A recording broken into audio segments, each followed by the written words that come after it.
मैं Jitendra Singh, Paswan civil services में आप सभी का स्वागत है। पिछले क्लास में हम लोग मंत्री परिषद, राज्य की मंत्री परिषद की बात किए थे। इसमें जो है हम लोग को जो है एडवोकेट जनरल की बात करनी है, राज्य का महाधिवक्ता। हम इसलिए कर रहे हैं, तो चाह रहे थे कि जो न्यायालय पढ़ाया जाए वहां पर इसको बताया जाए, जैसे अटॉर्नी जनरल के बाद इसको, लेकिन एक क्रम जो है टूटने का डर रहता है, इसीलिए जो है हम सोचे कि यहीं पर इसको कर लिया जाए। तो आज का टॉपिक है राज्य का महाधिवक्ता। राज्य का यानी कि एडवोकेट जनरल आप कह सकते हैं, महाधिवक्ता आज का ये टॉपिक है, ठीक है ना। यानी कि the advocate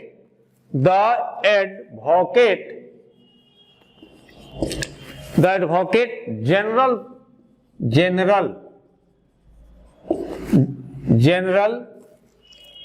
for the state,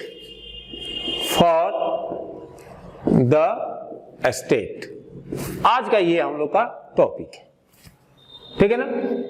तो आप लोग को पता होगा कि जिस प्रकार केंद्र में संघ की कार्यपालिका में अटॉर्नी जनरल, जिसको कि हिंदी में महान्यायवादी बोलते हैं, के पद का सृजन किया गया है, पद को बनाया गया है, उसी तरह राज्य की कार्यपालिका में एडवोकेट जनरल यानी कि महाधिवक्ता के पद का सृजन किया गया है।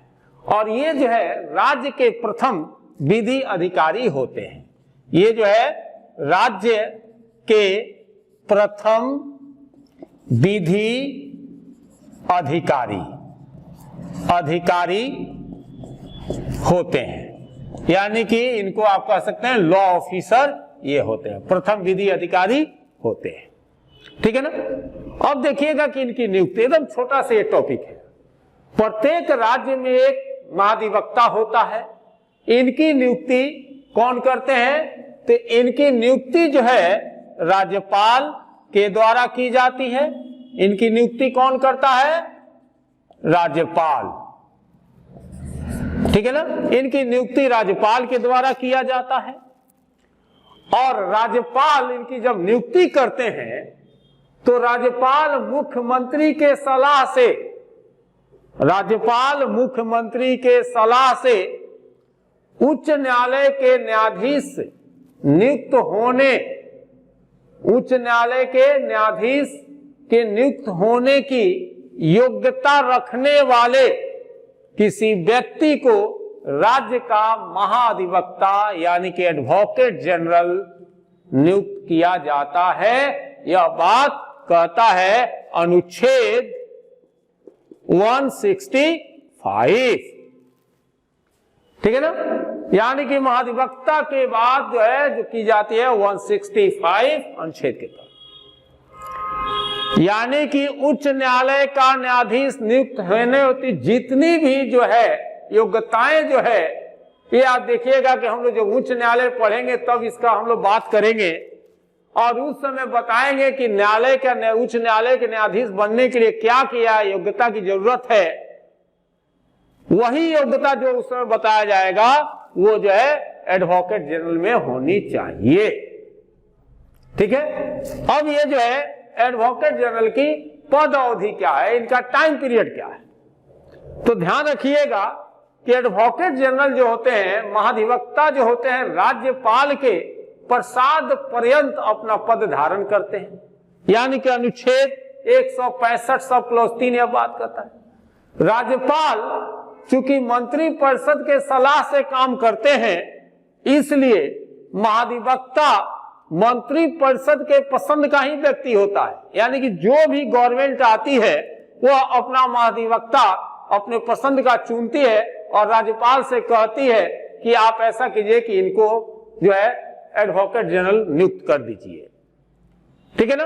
यानी कि एडवोकेट जनरल राज्यपाल के प्रसाद पर्यंत पद धारण करते हैं और राज्यपाल मंत्री परिषद के सलाह से काम करते हैं, इसलिए ये जो एडवोकेट जनरल होते हैं ये मंत्री परिषद के पसंद के व्यक्ति होते हैं और प्रायः जब मंत्री परिषद बदलता है तो महाधिवक्ता भी क्या है, बदल जाता है। यह एक हम लोग का परंपरा भी है।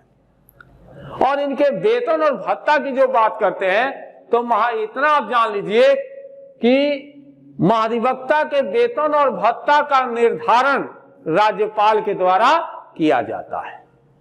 ठीक है, अब देखिएगा इसे क्वेश्चन उठते रहते हैं, तो अब इनका होगा कि इनका कार्य क्या है। तो ध्यान रखिए, महाधिवक्ता का यह कर्तव्य है, यानी कि इनके महाधिवक्ता का कार्य की जब हम लोग बात करेंगे, कार्य की बात, तो इनका कर्तव्य है कि वह उस राज्य की सरकार को कानून संबंधी ऐसे विषयों पर सलाह दे और विधिक स्वरूप के ऐसे अन्य कर्तव्यों का पालन करे जो राज्यपाल के द्वारा समय समय पर उनको सौंपे गए हों। ठीक है, यानी कि महाधिवक्ता का यह कर्तव्य है कि उस राज्य की सरकार को कानून संबंधी विषयों पर सलाह दे और कानूनी विधिक स्वरूप के ऐसे अन्य कर्तव्यों का पालन करे जो राज्यपाल उन्हें समय समय पर कार्य करने के लिए बोले। उसका यह भी कर्तव्य, महाधिवक्ता का यह भी कर्तव्य होगा कि वह संविधान द्वारा उस समय प्रवृत्त या लागू किसी अन्य विधि द्वारा जो प्रदान किए गए कार्य हैं उसका भी निर्वहन करे, उस कार्य को भी करे, और वह न्यायालय में सुने जाने वाले मुकदमों में राज्य सरकार के पक्ष से वकालत करे। ये महाधिवक्ता का काम है। अब महाधिवक्ता का अधिकार क्या है? तो आप समझ लीजिए कि महाधिवक्ता को राज्य के विधानमंडल के किसी भी सदन में या किसी समिति में जिसमें उसका नाम सदस्य के रूप में दिया गया है, बोलने और उसकी कार्यवाहियों में भाग लेने का अधिकार है।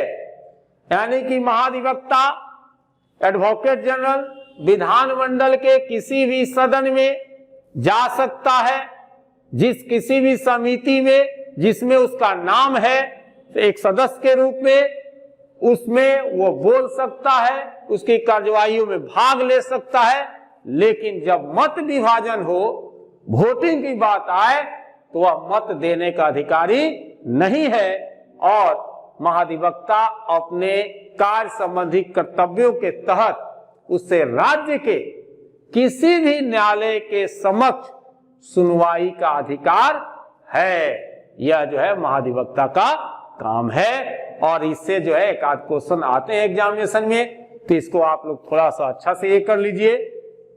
अब फिर हम लोग मिलेंगे अगले क्लास में। जय हिंद, जय भारत।